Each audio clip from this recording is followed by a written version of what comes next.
What is up? This is the Nook Podcast. My name is Steven, and I am so honored to have you listening here today. You know, we cover a whole lot of topics on this podcast, and if there's something that you'd like to hear about, or maybe you've even got a guest that you think would be a really good fit for a conversation here, drop me a note. My email address is steven@nookpodcast.com. That's Steven with a V at nookpodcast.com. And if you can't remember that, it's always listed down in the show notes. What kind of a Thanksgiving dinner is this? Where's the turkey, Chuck? Don't you know anything about Thanksgiving dinners? Where's the mashed potatoes? Where's the cranberry sauce? Where's the pumpkin pie?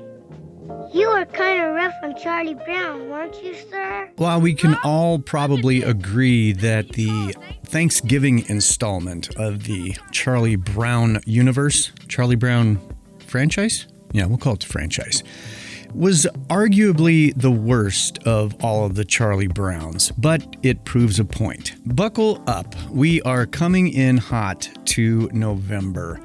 As soon as you flip the calendar over, does anybody still flip a calendar over?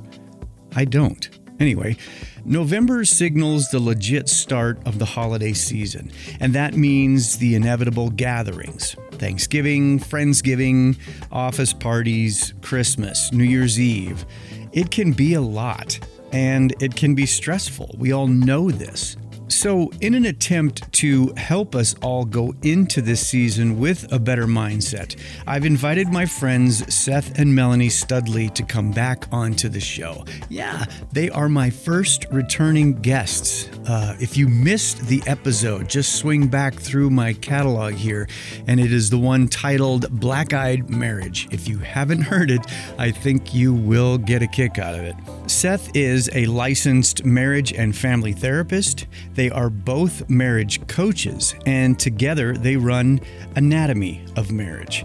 They are amazing people, and I am privileged to call them friends. We are going to talk about this stuff and how understanding our family of origin can give us great insights into how we are all wired, and how understanding that can help us better navigate our relationships during the holidays. Jesus said, "Blessed are the peacemakers, for they will be called the children of God."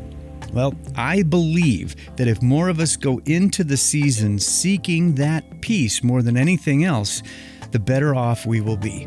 So, settle in for another great conversation with Seth and Melanie Studley.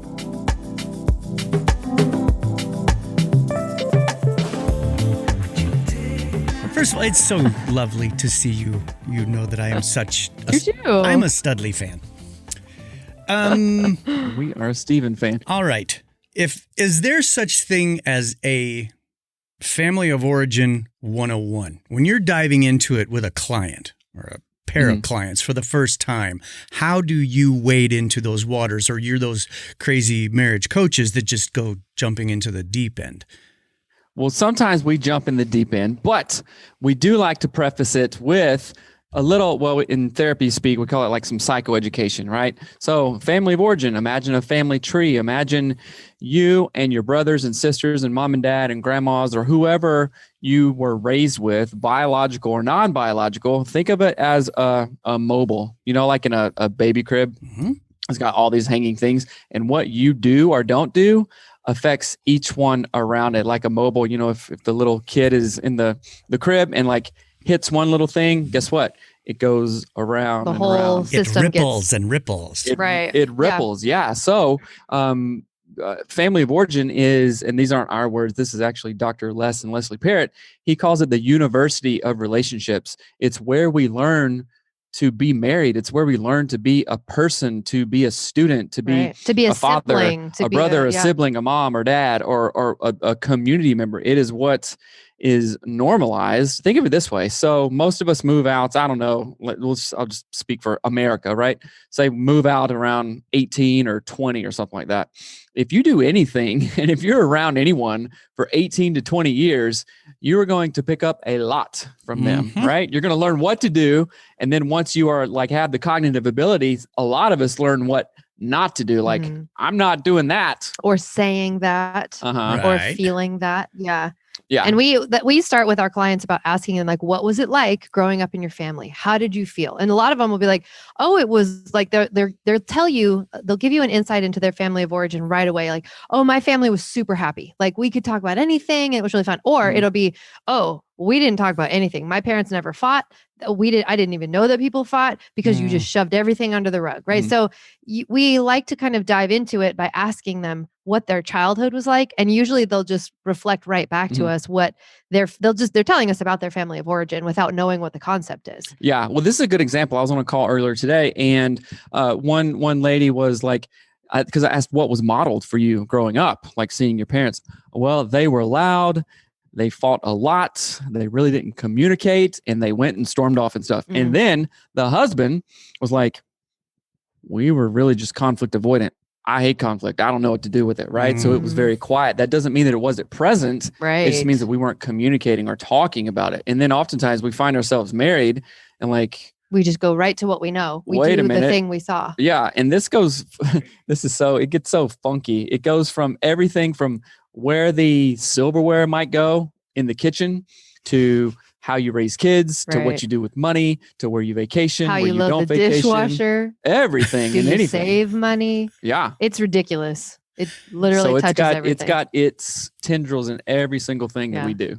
So is this like where you guys like to dive in with a new client, or does it kind of depend on who you're talking to as to when you introduce this as a topic or a heading?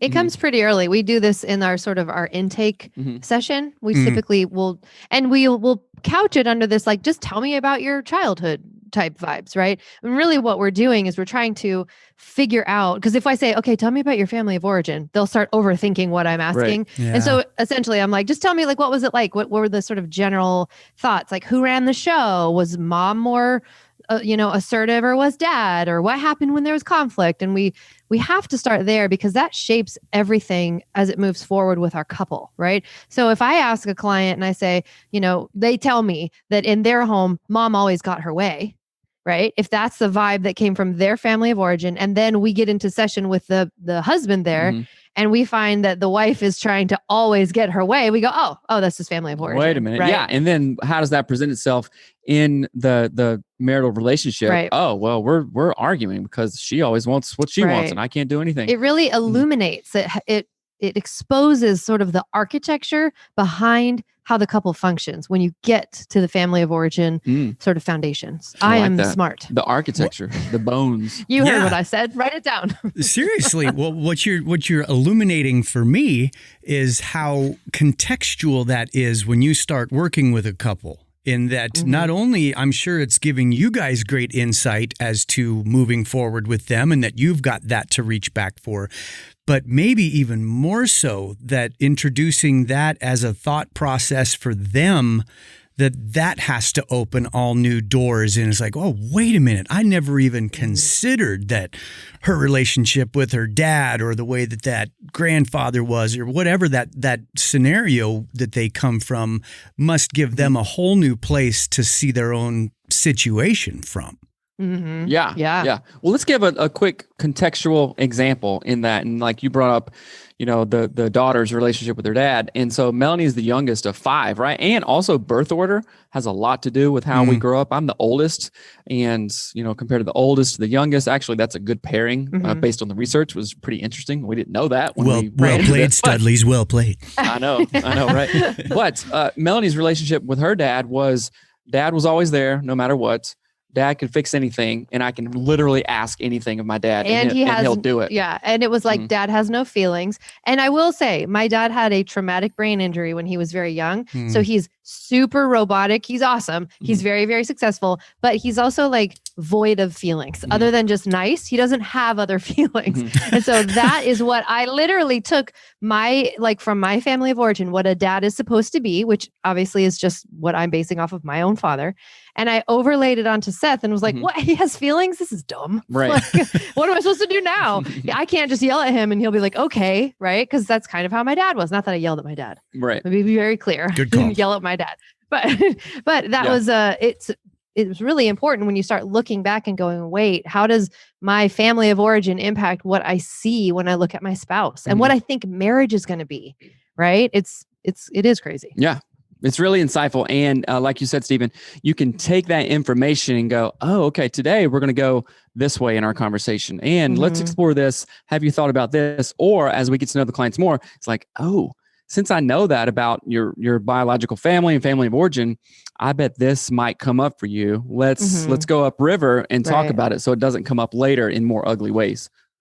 Well, so then I'm imagining that once that is kind of established as a baseline, does that awareness for the couple, anybody that you work with, does that really set them up for that much more success when they can constantly be considering not only where my family of origin brings me, but my spouse, my neighbors, my kid. I mean, literally everybody we come in contact. I mean, I realize that your specialty is the marriage space, but the more that I have pondered this, even in my limited view, this plays out in so much, even as you get to know a good friend. It's like, why does that guy always get so mad about, when he shares, oh yeah, he had a difficult upbringing or whatever, and you realize how far-reaching some of these things are. Absolutely. Yeah, it does. It sets people up to understand these things better. But before you get to that point, for some people, it can feel, I know for me it did anyway, it can feel super offensive. Like I need to defend how I grew up somehow because he would point it out. Again, let me remind everyone, Seth is a therapist. He was in graduate school getting his master's in marriage and family therapy, and he'd come home and tell me all the things that were wrong with me. Right? This is it's a very common thing. I was like the most diagnosed human on the planet, and my family has everything wrong with it, right? How much fun did you sign up for? I know, really. Hey, look, I thought I was marrying a drummer, y'all. But anyway, turns out I was wrong. So he would come home and talk to me about all these things, and I immediately, like, my heckles went up because I didn't know how to manage this. No one told me that this would happen when I got married to a therapist. But it was something that at first I was like, he is wrong. He's wrong to say that my mom should be a different way or that my family is negative or that, well, like he was pointing out what wasn't healthy. And I was trying really hard to defend it and explain it away. Well, it's because of this. And if you only knew that. And so I do want to share that because that might be the initial reaction that someone has when they hear this stuff. They might hear family of origin and we're painting a really rosy picture. And inside they're like, but you don't know the backstory. And we're like, well, we get it, but it is important to look at it really complexly, but you may have feelings about it. Yeah. Just a heads up that is pretty,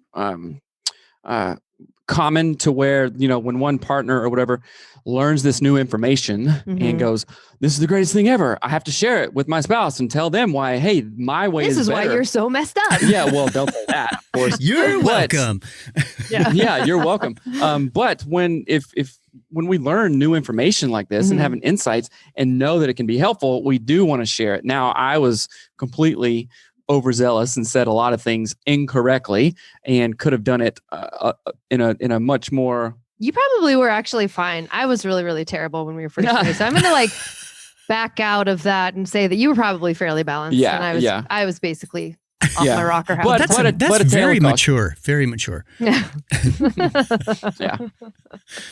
Go. Well, I wanted to talk about the impact of family of origin specifically on relationships around the holidays, because I think that is something that's so important, even if you're not doing holiday traditions with your family and you're going and doing like a Friendsgiving or whatever, but specifically and especially if you are a married couple and you're going to one or the other family's or homes, both, right?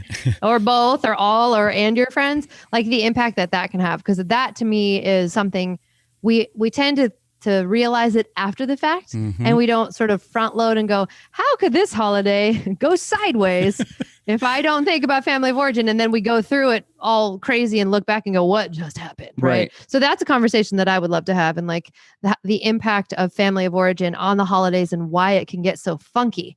And do you have any thoughts on that? Just like right out of the gate? I have many, but let's dive in. Obviously the holidays are coming up.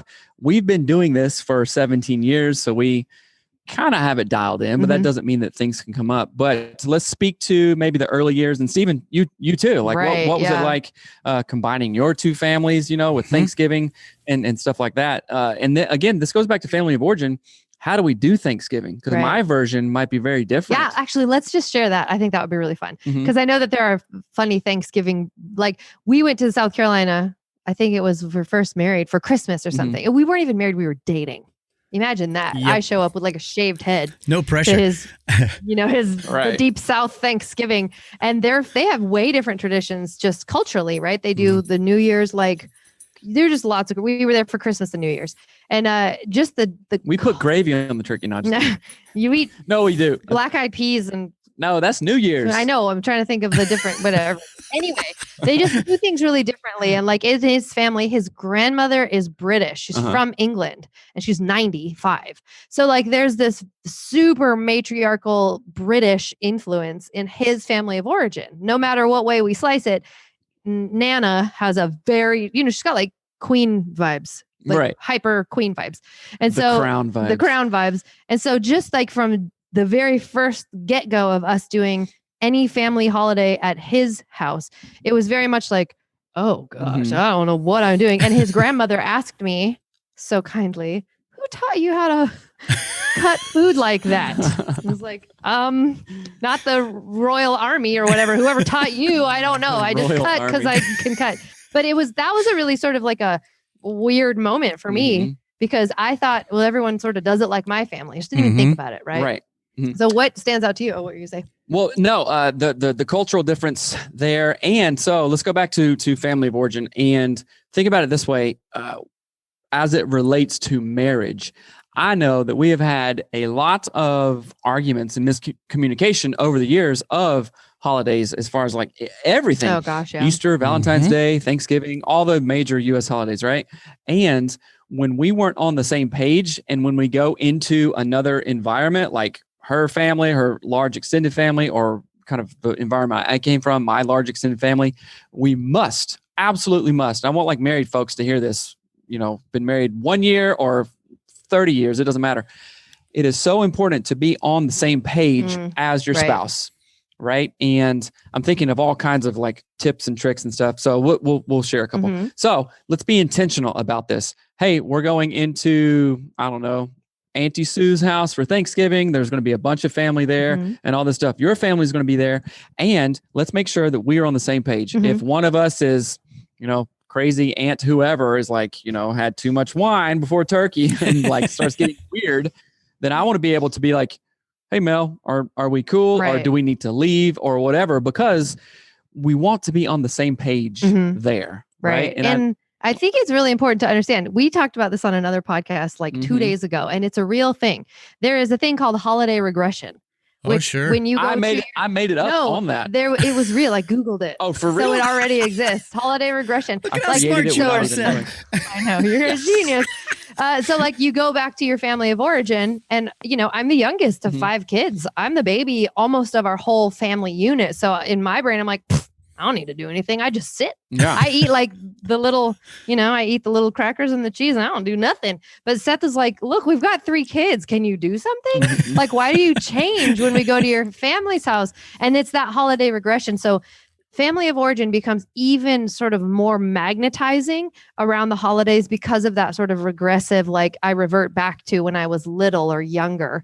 And that might even be like a dominance thing. Like, in our marriage, I might be the dominant person. Like I make the choices and I whatever, which is not ideal, but that might be the case. But then in my family of origin, it might be my mom. Right. So I might all of a sudden turn into a doormat because my mom's around. And now Seth's like, where did my wife go? Right. Like, why are you, why are you being so weird all of a sudden? So there's lots of those things to factor in. And I think one of the key things is having the conversation before you're in the setting, right? That was going to be my next. Yeah. That was going to be my next question. While I'm sure that some folk might consider that just a high ground for a possible fisticuff. Is it not a really good idea to sit down and go, okay, Thanksgiving's in a couple of weeks. How do we handle this? Could we have honestly, I think back to when my kids were a whole lot smaller. And if it was time to go, one of us would you just put your arm around and you give a little tap. Just a little finger tap that says, I think we're about done here. And so there didn't have to be any kind of big scuttle. None of those, could I please have a word with you outside?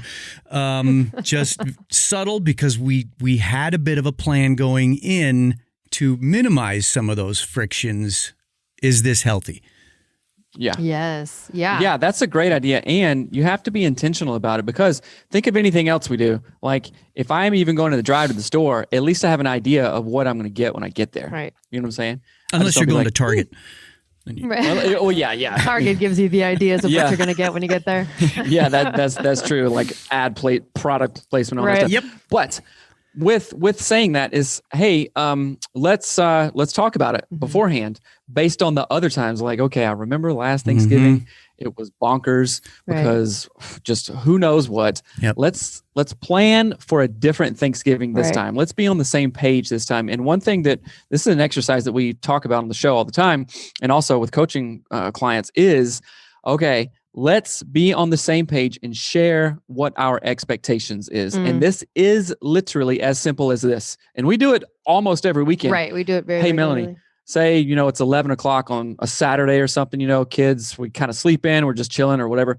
Hey, Melanie, what are your expectations from now until like 4 p.m.? Right. And let's do like a real one. Like, let's say this upcoming weekend. And my answer might be, oh, I was hoping to finish painting the bathroom. And then after that, I have Pilates and I'm going to go walk with Pam. Yeah. And then I'll say, what were you thinking? And then he'll say, my expectations is I might wake up early. It's deer season out here in Washington, and go to the woods, right? I'll hopefully be back by 1. If I don't get anything, we'll make plans if I do, kind of thing. I thought you were already awake. I thought it was 11 o'clock on Saturday.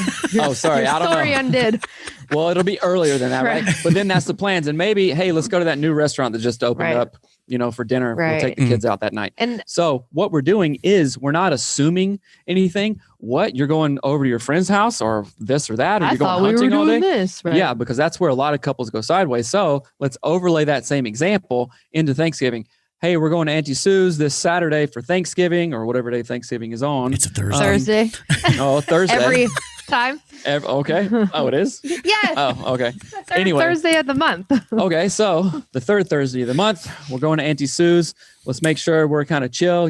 I like to watch football with your brother and dad, in there, and the kids will play and stuff like that. And then, I'll text you if anything comes up or people are feeling weird or whatnot, but let's just make it chill the whole time. And I will add one layer to that is you do have to have an awareness of where it goes bad, where it has gone bad in the past. And that conversation can be really challenging to have, because again, we tend to want to defend our family of origin because it is all we know. It is what we grew up in. What feels normal to us is our family of origin, right? Even if it's highly dysfunctional, it still feels like our normal. Yep. And so at like times, Seth we have a really clear example of this, because we would go to his family every summer in South Carolina. So we're going 3,000 miles away, totally different culture. People were not around all the time anymore because he moved out here, right?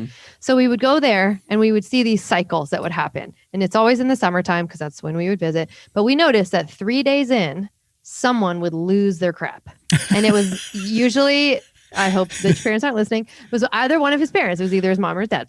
And we knew, like, eventually we figured it out. We're like, it has actually nothing to do with what we're doing in the moment. I think it has everything to do with the tension of us not living there. And so we figured out the cycle of, hey, the third day of our visit, every single time we get yelled at by one of your parents. Let's figure out how to navigate this differently. And I remember being like, how do I talk to Seth about this? Because this is going to hurt his feelings. Like, these aren't easy conversations to have, right? Like, every time we have Thanksgiving, Aunt Patty gets snockered and then we're all having to listen to her or whatever. And then she cries. Like, we have to have these conversations in a way that is not super like judgmental or unkind. And they're more of like an observation that will lead to a different, like the finger tap. You just made me think of something that I can remember blowing up so bad, where in light of what we've been talking about, almost like a family of origin collision, in that we would go to Thanksgiving at my folks' house. Well,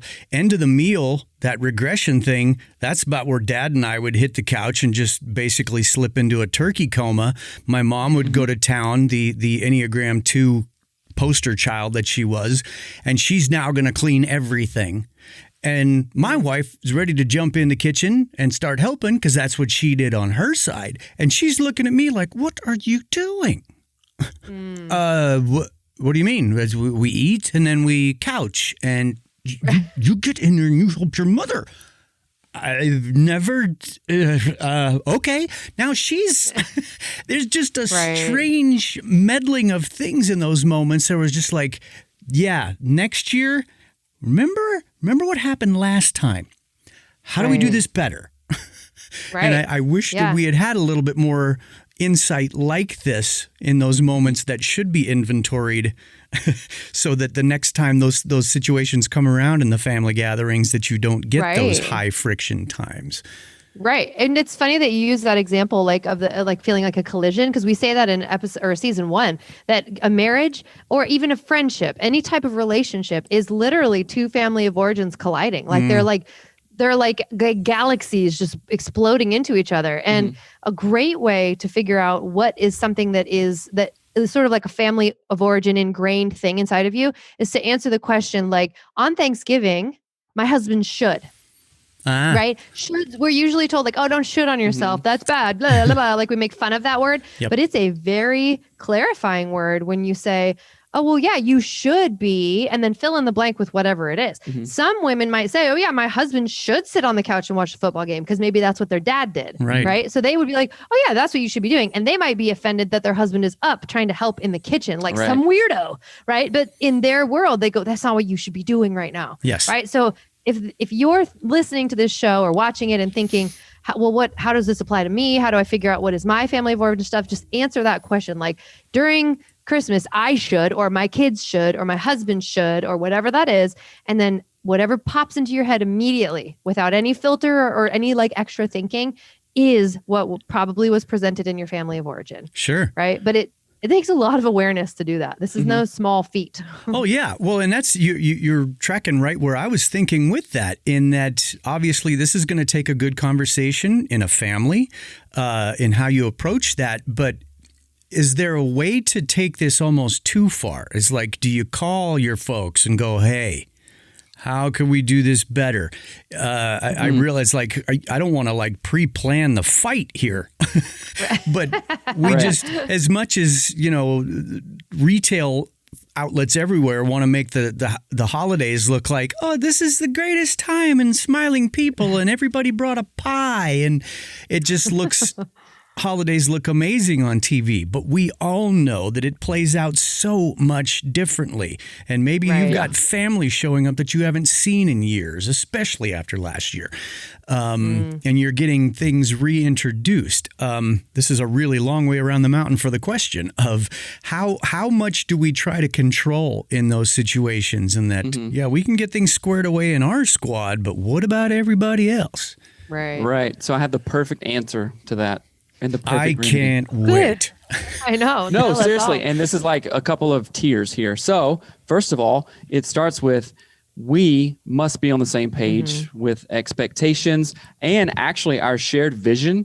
What does a successful Turkey Day look like according to us, not according to all the other variables that we can't control, aunties, grandmas, whatever, crazy brothers, who knows? Because we can't control those guys, right? So first we have to establish what that perfect day looks like for us. And when I say perfect, I'm not like saying Hallmark card. I'm just like a successful time where we weren't pulling our hair out and then we don't end up fight on the way home in the car, right? So a calm raise your hand if you've been there. I know. Yeah, exactamundo. And then have the same expectations, have the same shared vision for you and your partner there and your kids, right?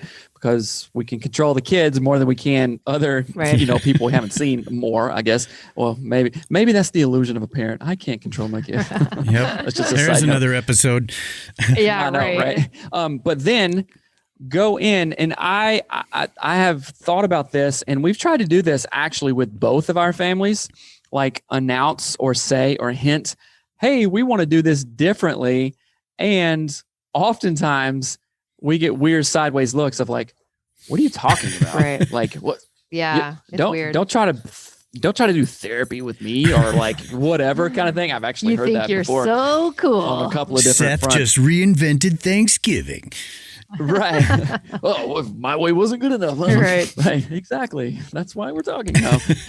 But being on the same page, having that shared vision, and then modeling it. Right. Right. Versus announcing it. So not announcing it like, hey, Dad, hey, Mom, I want to have a pre-Thanksgiving warm-up before Thanksgiving. Right.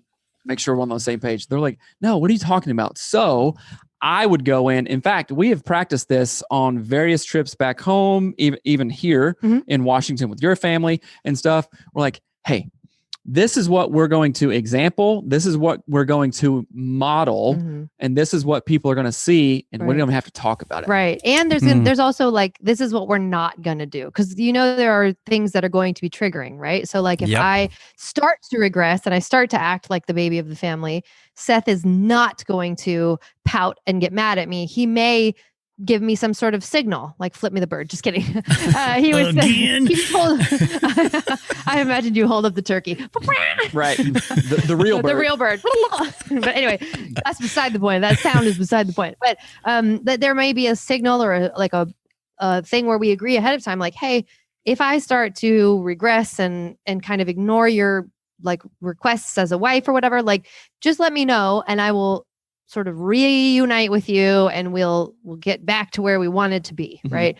There was something else I was going to say, but it completely fell out of my head. Well, Steven, I know what it was. Sorry. I'm going to say it. So the announcing part is the tricky part because that's something that people often feel inclined to do when they learn something new, they want to share it. Yep. Right. But when it's personal growth and more importantly, when it's a united couple growth. So we see this with our coaching clients a lot.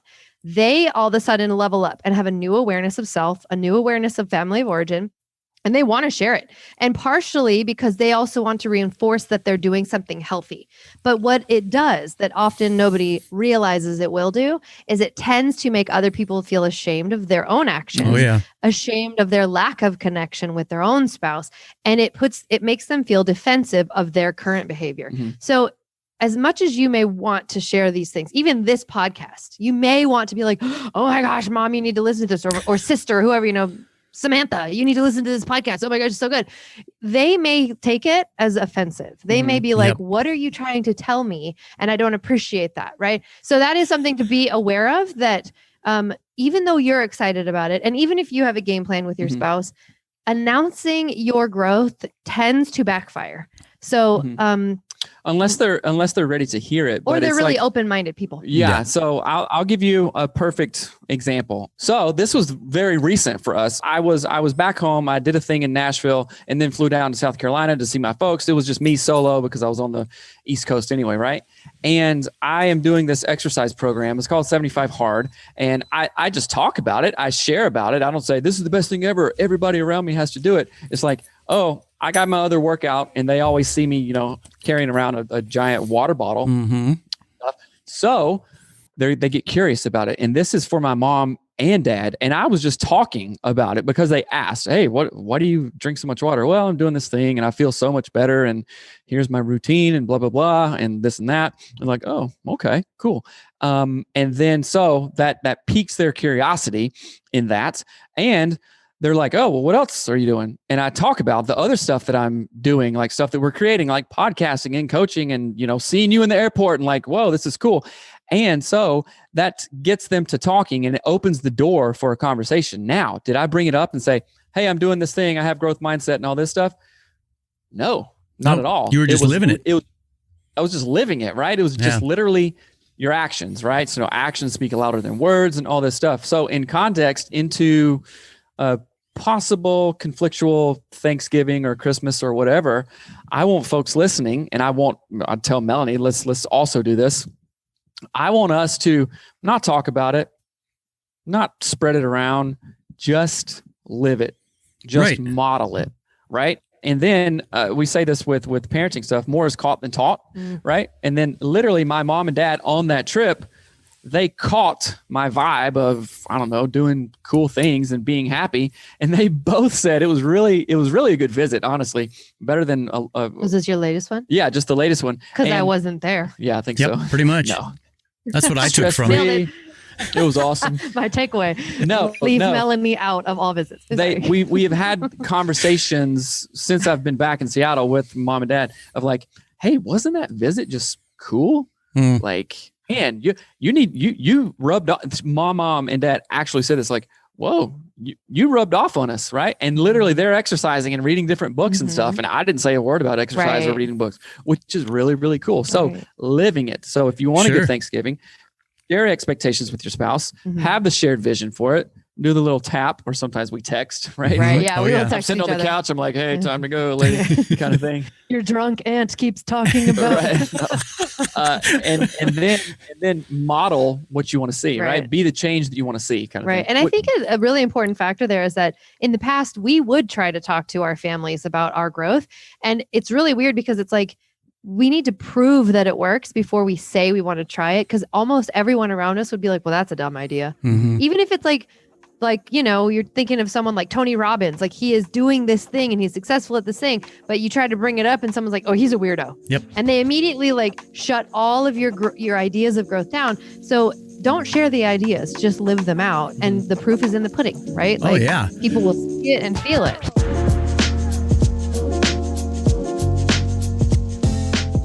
This seems like a good enough time to take a breath, and I want to tell you about a couple of things.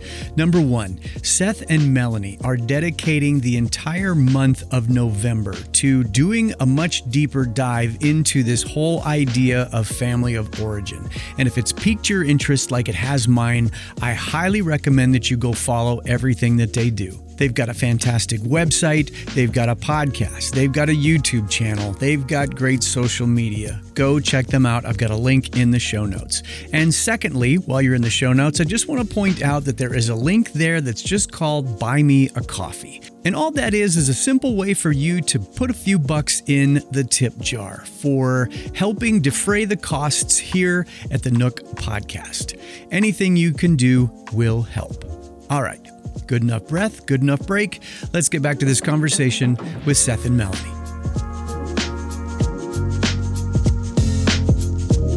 Well, as we're talking about this, the word coming to me is just peace. That if just because you're in agreement with the people who are most important to you and you show up with a game plan, you show up with, hey, we talked about this, we figured out how in our scenarios, how we should best react. If all I am is just peaceful and I'm not going to get baited into that argument or whatever things that seem to rise up in holiday family gatherings, that you just kind of like, that I think that's exactly what you're talking about. And I hope that people can lock on to something like that, that if all you have is your own peace of mind to go, and just let stuff roll off, how much better off are you going to be in a time that might have been inflammatory in previous years? Right. Yeah. And what's interesting that this sort of popped this into my head is I've been studying a lot lately about attachment and different ways that we learn about relationships as we grow up in families. And one of the things they talk about is this idea that the less we allow the world to be complex, right? Let's just start by saying the world is extremely complicated. Relationships are complicated. Biology is complicated. All of it is complicated. Nothing is simple about life, the world, how things work. But when we, in our mind, think it should be black and white, someone should talk this way to me, they should act this way, whatever, we bring our own lack of peace. We bring our own turmoil into a situation by not allowing things to be as complicated as they are. So in the holiday season, if you find yourself, okay, I'm going to Aunt so-and-so's house and normally we fight about this thing, ask yourself, what would it look like if you allowed it to be complicated and didn't try to make it black and white, and you didn't try to make it smaller and fit into a box? Now, someone might try to do that to you. They might try to make you smaller and shove you into that box. Let them. It's okay. Yeah. No big deal. You don't live with them every day. Yeah. Right? But this isn't something, and this is going back to being intentional and have a pre-plan. This isn't something that you can do like when you're pulling in the driveway. Hey, I'm going to be cool with everything. And, let I'm going to be so intentional. Right. No. It is a practice that takes a long time and must be retooled and rehoned. And you have to know your own triggers as well. Like what you mentioned, like, I'm not going to be baited into this argument. Yep. If you don't know what is actually the hook that gets you, like the bait that really makes you fall for it, then you will fall for it. Oh, and yeah. even that process is really like soul searching in its own way. Can I ask something? Absolutely. This will be for both of you in real time. So the holidays are coming up, right? What is a possible scenario that may trigger you, Stephen, and also may trigger you, Melanie? Because we'll be going to Melanie's house for this Thanksgiving. My house. Well, sorry, your My family's parents. house. But just in a real time, I'm the therapist is very curious. The therapist is in. Yeah.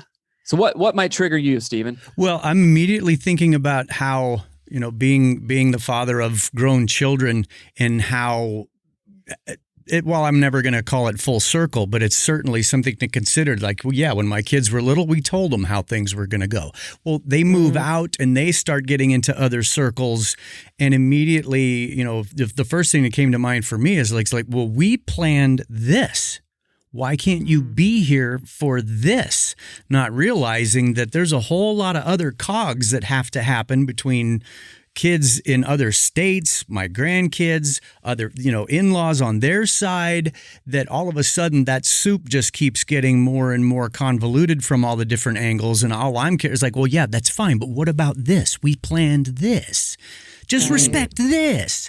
And understanding that I know I need to have that flexibility, because I can remember my mom roasting over this kind of stuff. It's just like, well, Stephen, the way we've always done this is, yeah, I get that, Mom, but I have in-laws now.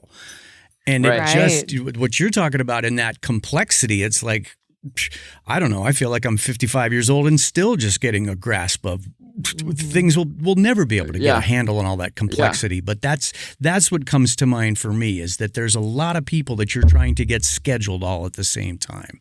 Yeah. I wish you'd stop hitting your boom stand. I wish I would stop hitting my boom stand. So that's good. That's something to look out for, and it's not to expect it like, oh, it's going to happen no matter what. No, it's like, all right, if this happens, I know what to do because I've pre-thought about it and have a plan around it. And also talk to your lovely wife about it too. Right. Oh, so yes. you guys are on the same page. Yeah. So what about you? For me, the first thought is, I know that this is the only thing I can think of that would cause me any anxiety in my family of origin, is that if something is unplanned that you are out of the loop of, it tends to bother you. And so I'm like, how can I mitigate that? Or is that even the right word? Yeah, that's a good word. Yeah, but it sounded really smart. Shouldn't have questioned it. How can I mitigate this? But my fear in that is is this going to make Seth mad? Which is silly, because it's not like you ever really get mad. Right. But more importantly, it's sillier because all I needed to do was tell you what was going on. And I tend to not do that. For example, my brother was in town. He lives in Hawaii. He was in town yesterday. I literally didn't even tell you he was going to be here. And you're like, he's here? And I'm like, yeah, didn't you know? Why would you know? I told you telepathically yesterday. I told you in my mind when we weren't talking. So that is obviously very easy to resolve. All I need to do is communicate. Yeah. So there's a thing to be said in that you actually have control over that. Yeah, I certainly do. And oftentimes we feel that we don't have control over things like this. But if we stop to think and go, okay, wait a minute. Oh, I do have control. It's just communication. What would it be if we were going to your family? To my family? Yeah. Which this is, I think, a little harder because we've worked really hard to not have these things. So it's a little bit more challenging for us, I would say. I think let's see, what would my triggers are possible kind of like. Yeah. What things. Yeah, what would set you off? Well, I think that I've been differently aware of it. And based on this recent visit, it's like I feel like very strongly, because I've been thinking about it and like attracting this to happen kind of thing, and also praying about it, is like I'm in a different mindset of interacting with my family now. So maybe old stuff, I'm not in that kind of frame of mind. I'm like, I want to lead by example. Like, hey, let me help here. Or, you know what? That's not a big deal. Let's fix it. Or, hey, Mom, this is how things are, or whatnot. Right. And so not a lot. That doesn't mean that something couldn't come up. Well, and I think in the past, there was a lot of anxiety. There was a lot of Yeah. a family of origin based, like if I do this, I'll make them mad. Yeah. Or if I say which is this, a whole they'll judge which is a whole me, different thing Right. that is only pertinent to our relationship. It's like, well, I don't live there, so I've kind of been like on the outskirts of the family a little bit, Right, which of that system. is of that system, which is totally normal. It's not a bad thing or not a good thing, but it is something that I'm aware of. And like that kind of like oldest brother guilt of like, I'm not here. I'm unspoken a zillion miles away. expectations Yeah, of unspoken that. stuff. So Yeah. Right, but this is this is the time of year when that's going to happen, because you've got a lot of people that are away from their families, even if it's just a couple of hours or across the country, that you are going to get those collisions again, that it's like, wow, we haven't really talked in a while, and now we're spending 4 days together or whatever that shakes out to be. That just how much better is it to have you, even if obviously your relationships, your immediate family, yes, but just your own internal plan. How am I going to show up well here in something that could go sideways? Right. Yeah. Because we do get to choose how we show up. If we don't have control over other stuff, we do have control over how we show up. I was just laughing, Steve, when you said, I'm going to be here for 4 days. I was like, is that why like the flask was invented? Because it's very concealable, and you're like, go outside. And that was pretty funny. It's in your boot. Yeah. Very indiscreet. Yeah. Like, that's how I manage, which obviously a lot of people do manage that way. And that is not one way to do. It's one way to do it, but it's not the healthiest. And of course that can Movember flask coming this month. exacerbate other problems kind of thing. Well, I'm glad you said that, because I was just thinking, okay, I just interviewed a police chaplain. Weird segue here. One of the things he talked about that I loved so much is that he talked about the ministry of presence, and just sometimes it's just important to be there. And this is also one of those times that when the stress of family gatherings can really get to people, and they may overdo in the alcohol. How about one more glass of wine? No, how about two? And if it's not that side, how quickly is everybody going to start picking up their phone? And immediately now, instead of having a group of 12 people who haven't seen each other for a while and should be sitting down and enjoying a meal, you've got 3 people cooking, 2 people watching TV, and the rest of us just spinning through social media, having nothing to do with anybody. How can we be more present? Right.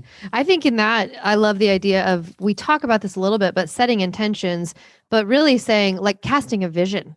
Like, and here's the way I look at it. Like, if I could close my eyes and I knew that Thanksgiving wasn't going to go sideways and nothing weird would happen, what would I actually want? We don't ask ourselves these things often enough. And if I will tell you honestly, from my perspective, like, I don't know if my one brother's going to be here. He just moved away. My other brother certainly isn't going to be here. He lives in Hawaii. My sister's not going to be here. She lives in Tennessee. So I have one sister here, maybe one brother here, and then us and my parents. It's not going to be huge. What would I want to see? If I'm being honest, I would love to see, and this hasn't happened for years, card games, maybe a puzzle. I knew you were going to say board games. Yeah, board games or card games and a puzzle, and maybe even some kind of craft where the kids can decorate a cake. I don't know. That's not even a thing you do on Thanksgiving, but that would be really fun. But what's going to happen is probably football. Mom cooks and cleans. I kind of help. The kids are on phones because they're not old enough, right? And it's basically going to feel like a weekend. It's not going to feel like Thanksgiving, really. But if I can walk in there and say, this is what I would love to see happen, it's going to spark, it's going to feel inspired, right? In spirit. It's going to feel... You're not going to proclaim, hey, Mom, this is what I would love to see happen. You're going to bring the cards. Right. You're going to bring the puzzles. You're going to bring the board games. Right? And the energy, right? Hey, guys, check it out. And you can float that idea out and say, wouldn't it be so fun? I brought this thing of bananagrams. I brought, go fish for the littler kids, or I brought checkers. And we've done this many times at family vacations where the norm, this is like summer vacation. And in my family's whatever normal thing, they'll do like nothing. So we'd be like, let's bring all the board games we can bring. Let's bring kites and bubbles and strings to make, funny phones for the kids or whatever. And it's really about like stepping in with that energy, but knowing ahead of time, what would you even want to see if you knew that it would work? And that's really hard for a lot of people because they go back to what they've seen in the past, right? Now that I'm thinking about it, I want to do a Friendsgiving again. Friendsgiving is also highly recommended. Yeah. It's just easy. Sure. Yeah, but even in those situations, you can get that kind of passive aggressive, oh, that's the way you do cranberries, huh? Right. Oh, how fun how fun for you. I can see the can outline. I know. Yeah, Yeah. exactly. Worked hard on that, didn't you? Wow. That's sweet. Pour that can all by yourself. Actually, it's really tasty. I love canned I think cranberry it's sauce. tasty. I Yeah. love it. See, I I do like don't the I don't chunky do kind. cranberries at all. So right away, Well, this I is probably put the 'em end on of this everything. friendship. We had a good run. Yeah. See you later. Thanks. See you never, Steven. Yeah, See you exactly. Well, and maybe just one thing to kind of wrap up with, and again, not to dwell on a negative, but in some of those inevitable situations where you do get people that rub up against somebody wrong, and inevitably something does go south, and maybe somebody even leaves the party early and angry. Is there a good recovery plan for something like that? And okay, how do I reach out to somebody? We've got a long history, or whatever that thing looks like. How do we rescue a relationship in Right. situations because the holidays can be so stressful and pile on what was already there? Right. That's a great question. And I Yeah. think right out of the gate, the main thing that people want is to feel understood, to feel like their opinion is valued, right? So even if it's a crazy opinion, they want to feel like I heard you. And they do not want well, I hear you, but right. Yeah. They don't want to like have their opinion knocked down. Mhm. So if it's a difference of a difference in thinking or a disagreement that you have or whatever, and someone left feeling hurt, something as simple as saying, man, I didn't think about that version of how you see it. And I'm really sorry I hurt your feelings. I honor what you were saying or whatever. And again, this is really tricky because we have to allow the world to be as complex as it is. Right. And so I think right out of the gate, you have to say, not every opinion, my opinion is not the best one. Yep. Right. just The way I mine. see the world. Yeah, it's just mine. There's a billion Right. of them. Mine's not the best. Or you know? I like the idea, and we do this with couples, and this is so difficult, and we've done it 100 times and hated every second of it, but then we were glad afterwards. Go a root first. canal. Just kidding. No. So glad I Didn't got see that that root canal. coming, but okay. No, and it's the idea of going first. You know, whether they were 100% in the wrong and everybody knows it, we're still going to like try to take a 30,000 foot view of it. And this, it's probably not an hour after somebody storms off or there was a, misconnection or miscommunication, a couple of days or maybe even weeks after. You go first, shoot that person a text. Hey, it was really great to see you at Thanksgiving. I'm sorry that, things got kind of weird. And only or own your whatnot. side. Own your Yeah. side. Don't Yeah. say Own your anything side. about what they did. Yeah. That's a good call. Yeah. Yeah. But just like it will extend that olive branch first. Right. And it is so difficult. And it's never guaranteed how that other person is Right. going to react. Right. Yeah. But it does feel really good of knowing the right thing. It's like, man, I value that relationship with my brother. He did hurt my feelings and I know, and he stormed off or whatever, but I'm going to say, hey man, whatever. I'd love to see you again. Thanks. Let's talk soon kind of Right. thing. Mm. And he could be like, oh, you think you're so good or this? You're like, okay, well, I can't control You that. said your right? piece. Yeah. You said your piece, and it's not coming from a I'm better than you kind of thing. It's like I said, I value this relationship. Ooh, this is hard, but I'll go first kind of Right. thing. And I know that anytime that we have had arguments, just like a stalemate, like, oh, you better not, or, whatever, Melanie historically has been the one to go first. I win. You do win. And I have too, but the power of going first does a lot of things, right? Most people, and when I've had friends apologize to me or you or even our kids or whatever, I've always it is always melted the ice, Yeah. right? Like, oh, you're right. And it just instantly changes something. So basically it's forgiveness and grace, Right. right? Right. Forgiveness and grace is like two key words there. And it's wisdom does now what we're going to be thankful for later. So if you can extend that olive branch, I promise you will be glad for it later. Right. And I will say too, like, in that process of changing the trajectory of something that goes a little sideways and we didn't mean it to happen, if we're wanting to change that pattern, it is very hard. It's very hard work to like catch yourself. So I'll use it as an example of us just fighting over something, right? It's many times where I've been the first person to say, man, this is not what I thought was going to happen. And this isn't what I want. How do I put the brakes on this and let him know that I was not being nice to him or whatever the scenario is, and he wasn't being nice to me, but how do I do it in a way that's going to be life-giving and help our relationship out?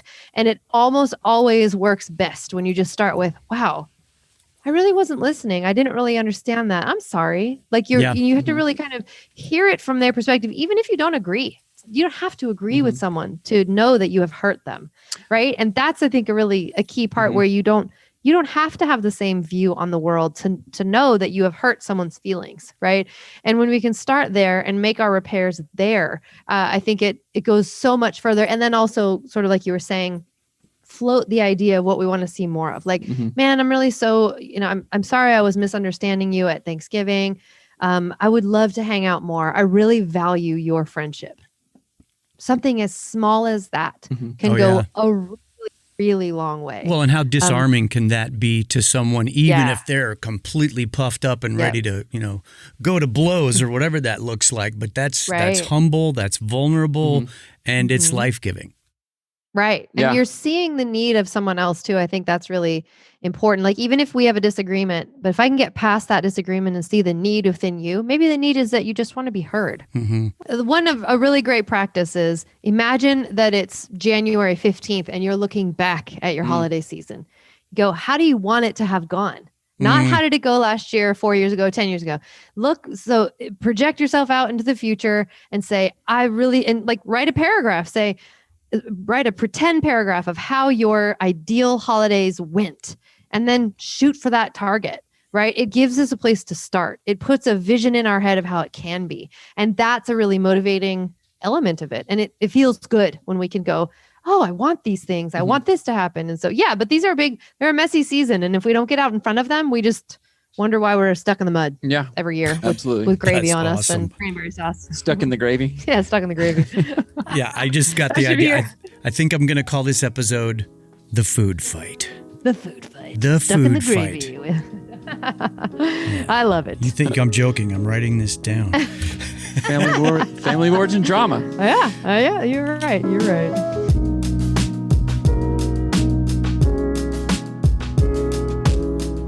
You can probably imagine that we barely scratched the surface on a topic like this. Delving into your family of origin and how it affects so much of who you are and how you do things goes so much deeper than what can be covered in just one episode. Honestly, this is a roundabout way to even recommend counseling. A good counselor can really help you sift through stuff like this. And if nothing else, consider Romans 12:18. If possible, as far as it depends on you, live at peace with everyone. That's the word that kept coming to me through this whole conversation. I get to choose whether or not I live in peace. If you are at least curious enough to want to read more on this topic, Seth and Melanie are big on a book called Family Ties That Bind, a self-help guide to change through family of origin therapy by Ronald Richardson. I've got an Amazon link in the show notes if you'd like to pick that book up. While you're in the show notes, check for a link to the Nook Facebook page. I'd love to have you involved in that community. And you can also find links to my social media feeds if you'd like to follow along there. Thank you so much for listening, and I will catch you here next time in the Nook. The Nook Podcast is a production of Sozo Digital Media.